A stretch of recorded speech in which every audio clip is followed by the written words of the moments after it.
తెలంగాణ ఈరోజు ఈ యొక్క రాష్ట్ర ప్రభుత్వం రైతులపైన పగబట్టిందా అనేటువంటి విధంగా ఇలా వ్యవహరిస్తూ ఉంది. కళ్ళాలలో ఉన్నటువంటి వడ్లన్నీ కూడా అట్నే నిలిచిపోయి ఉన్నాయి. సకాలంలో కొనుగోలు అనేటువంటి సరిగ్గా జరగకపోవడంతో ఈ చెడగొట్టు వానలు పడి అకాల వర్షాలతోని అన్నదాత మొత్తం కూడా కకలావికలమైపోతూ ఉన్నాడు.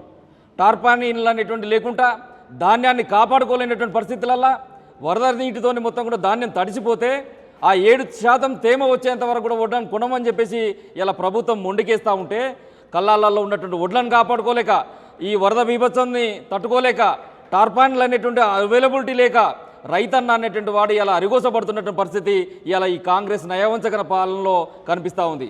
కాబట్టి రేవంత్ రెడ్డి గారు ఇకనైనా మీరు దృష్టి పెట్టండి. కళ్ళాలలో ఉన్నటువంటి వడ్లను ఏ విధంగా కొనుగోలు చేయాలి, లారీలను అందుబాటులో పెట్టాల్సినటువంటి అవసరం ఉన్నది. చివరకు తరలించేటువంటి దాంట్లో కూడా మీరు సిద్ధంగా ఉన్నటువంటి ధాన్యాన్ని కూడా తరలించకపోవడం ద్వారా సమయానికి తరలించకపోవడం ద్వారా బస్తాలలో ఉన్నటువంటి ధాన్యం కూడా ఇలా తడిసి ముద్దైపోయినటువంటి పరిస్థితి కనపడతా ఉంది. ఇలా కామారెడ్డి, మెదక్, ఈ ఉమ్మడి సంగారెడ్డి జిల్లాల్లో దాదాపుగా 5,000 క్వింటాలకు సంబంధించినటువంటి ధాన్యం ఇలా మొత్తం కూడా తడిసి ముద్దైపోయినటువంటి పరిస్థితి కనపడతా ఉంది. ఇలా బాయిల్ రైస్ మిల్లులకు వాటిని తరలిస్తే ఇలా రైతన్న 6 కాలం పండించినటువంటి ధాన్యం ఇలా కళ్ళ ముందు ఆగమైపోతే ఇలా మొత్తం కూడా కుటుంబం అంతా కూడా రోడ్డు మీద పడేటువంటి పరిస్థితి వచ్చింది. చివరకు లారీలలో నింపడానికి ఎవరైతే హమాలీలు లేరని చెప్పి చెప్పుకుంటుంది ఇలా ఈ రాష్ట్ర ప్రభుత్వం.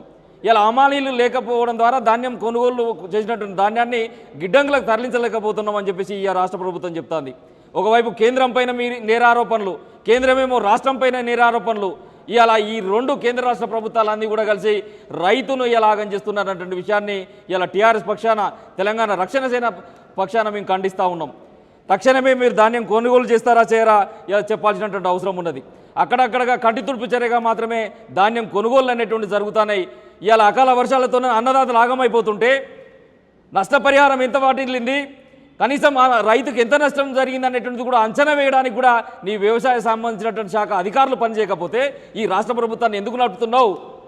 సిగ్గు లేకుండా ఇంకా నీ యొక్క కళ్ళబొల్లి సంబంధించిన కబుర్లు ఇంకెన్ని రోజులు చెప్పుకుంటా ఈ కాలం వెళ్ళ తీస్తావో రేవంత్ రెడ్డి సర్కారు ఇలా సమాధానం చెప్పాల్సినటువంటి అవసరం ఉన్నది. ఇలా జిల్లాకు కూడా ఫీల్డ్ ఇన్వెస్టిగేషన్ చేయాల్సినటువంటి బాధ్యత ఇలా రాష్ట్ర ప్రభుత్వానికి లేదా?